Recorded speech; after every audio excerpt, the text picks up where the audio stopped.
60 secondes, expat. Sur la radio des Français dans le monde. Avec Éric Gendry. Bonjour à tous. Régulièrement, sur la radio des Français dans le monde, nous jetons un coup d'œil au catalogue, entre guillemets, du PVT, ce permis vacances-travail, cette sorte de visa intelligent qui permet à vous tous, amoureux de l'ailleurs, où que vous vous trouviez, de partir à l'étranger, en vacances, ou pour travailler, ou, et c'est le plus fréquent, pour faire les deux. Cette semaine, nous allons en Nouvelle-Zélande, un pays qui occupe la deuxième marche du podium des pays les plus demandés, derrière son voisin australien et devant le Canada. 10 000 Français se rendent chaque année aux antipodes et tous en reviennent subjugués.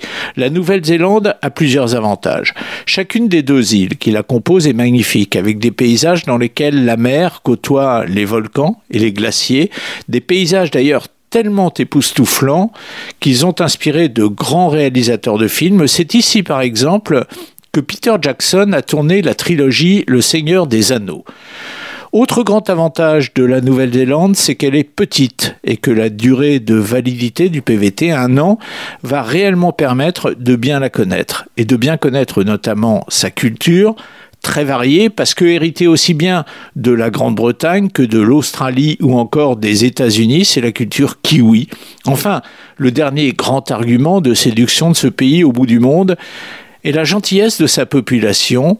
Les conditions maintenant pour pouvoir profiter de ce PVT, faire montre d'une capacité financière de 2 300 € et être âgé de moins de 31 ans. Plus d'infos et plus de podcasts, rendez-vous maintenant sur françaisdanslemonde.fr.